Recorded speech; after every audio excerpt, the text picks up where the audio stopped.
حضرت عبداللہ بن زبیر آپ کے بیٹے تھے. کسی نے ان سے پوچھا کہ آپ کی والدہ کا کیا حال تھا؟ تو فرماتے میں اماں کو مصلے پہ چھوڑ کے گیا, عبادت کر رہی, عبادت گزار بڑی تھی, مصلے پہ چھوڑ کے گیا. فرماتے میں ظہر کے وقت گیا اور عصر کی نماز کے بعد آیا تو میری اماں ابھی بھی مصلے پہ بیٹھی تھی اور رب سے معافی مانگ رہی تھی. کہتے ہیں بڑی سخی تھی, اور میری خالہ سیدہ عائشہ بھی بڑی سخی تھی.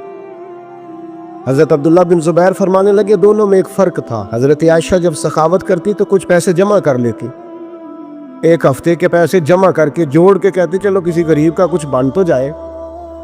لیکن حضرت اسماء رکھتی نہیں تھی, کہتی تھی روز ہی دینے ہیں, چاہے 1 دینار آرنگ میں موجود ہے. جب ان سے پوچھا گیا ایسا کیوں کرتی ہو تو کہتی ہے میں ایک دن نبی پاک کی بارگاہ میں نا کچھ پیسے دینے لگی تو میں نے 2-3 دفعہ گنے, کہا حضور یہ کچھ دینار رکھ لے. تو محبوب فرمانے لگے اسماء اللہ کے رستے میں گن گن کے نہ دے, ورنہ وہ بھی تجھے گن گن کے ہی دے گا.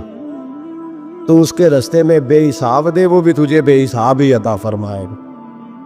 اور بچا بچا کے نہ رکھا کر, دے دیا کر. تو اس کے رستے میں دیتی رہ, رب بھی تجھے دیتا ہی رہے گا. ہم چونکہ گن گن کے دیتے ہیں نا, اس لیے ہم اس فلسفے کو سمجھتے نہیں. گن گن کے دو گے تو گن گن کے ملے, بے حساب دو گے تو اللہ بھی بے حساب ہی دے گا. حضرت اسماء کی سخاوت, پرہیزگاری. فرماتی ہیں کہ میں جب مدینہ منورہ ہجرت کر کے سب لوگ چلے گئے تو مسلمانوں کے گھر میں نا بیٹیاں پیدا ہوتی تھی. تو یہودی عورتوں نے شور کر دیا کہ ہم نے جادو کر دیا, ان کے ہاں بیٹا نہیں ہو سکتا. تو جناب اسماء بنت ابی بکر صدیق رضی اللہ تعالیٰ عنہ فرماتی ہیں سب سے پہلا بیٹا مدینے میں اللہ نے مجھے عطا فرمایا. کہتی ہے میں نے کہا جاؤ اس کے نانا کو خبر کرو. نانے دادے پیار زیادہ کرتے ہیں, نانیاں دادیاں پیار زیادہ کرتے. تو کہتی ہیں کہ میں نے نا کہا جاؤ نانا کو خبر کرو. تو کہتے جناب صدیق اکبر دوڑے آئے تو پہلے دن کا بچہ ہی اٹھا کے لے گئے. ابا جی بات تو سنے, عمر ٹھہر جا سن لیتے. کہتے لپیٹا میرے عبداللہ کو لے گئے اور سارے مدینے کی گلیوں میں شور کر او یہودیوں نکلو باہر دیکھو, تم کہتے تھے جادو کر دیا ہے, اللہ نے ہمیں بیٹا عطا فرما دیا ہے, دیکھو اللہ نے بیٹا دیا. کہتی پھر سارا مدینہ گھما کے نا تو مصطفیٰ کے پاس لے گئے. کہا یا رسول اللہ دیکھیں اللہ نے نواسا دیا ہے. کہتی ہیں میرے بیٹے ابھی میں نے دودھ بھی نہیں پلایا تھا, میں نے کہا لے گئے ابا جی اور واپس بھی نہیں لائے. کہتے حضور کے پاس جب لے کے پہنچے تو نبی پاک نے کھجور منہ میں رکھی, اسے دانتوں کے ساتھ اس طرح چبایا کہ ذرے ذرے میں حضور کا لعاب دہن شامل ہو گیا. وہ کھجور حضور کے لعاب دہن میں گویا گون دی گئی. فرماتی ہیں اس کو نکال کے تو محبوب نے میرے بیٹے کو گٹی عطا فرمائی, عبداللہ نام رکھا. حضرت اسماء کہتی ہے جب واپس آئے میں نے کہا ابا جی میں نے تو ابھی اسے دودھ بھی نہیں پلایا تھا. تو کہنے لگے مبارک ہو, اس کے سینے میں جو سب سے پہلی غذا گئی ہے وہ میرے نبی کا لعاب دہن گیا ہے. حضرت عبداللہ بن زبیر جوان ہوئے, ابھی 7-8 سال عمر کی تھی کہ تو ان کے والد حضرت زبیر بن عوام حضور کے پاس لے گئے. کہنے لگے یا رسول اللہ اسے بیعت بھی کر لیں. محبوب کا بیعت بھی کرا دیا. مسلمان تو پہلے ہی تھے, مسلمانوں کے گھر میں یہ وہی بیعت ہے جو ہم اپنے مشائخ کے ہاتھوں پہ کرتے ہیں. اس کی اتنی اہمیت ہے کہ حضرت زبیر بن عوام نے 6-7 سال کا بچہ بھی محروم نہیں رہنے دیا. حالانکہ کلمہ تو وہ شروع سے پڑھتے تھے. یہ بیعت اگر کلمے کی ہوتی تو وہ تو پہلے پڑھ رہے تھے. یہ وہی بیعت ہے جو ہم اپنے بزرگوں کے ہاتھوں پہ کرتے ہیں کہ کوئی بندہ بغیر مرشد کے اور بغیر پیر کے رہ نہ جائے. حضرت زبیر بن عوام نے بیعت بھی کرا دیا. فرماتی ہیں اب یہی بچے جوان ہوئے. حضرت زبیر بن عوام تو جلدی وصال کر گئے. حضرت عبداللہ بن زبیر فرماتے ہیں میری اماں کی عمر 100 سال کے قریب ہوئی, نابینا ہو گئی تھی دونوں آنکھوں سے. میں کپڑے لا کے دیتا تھا تو حضرت اسماء کا طریقہ یہ تھا کپڑے کو ہاتھ لگا کے دیکھتی.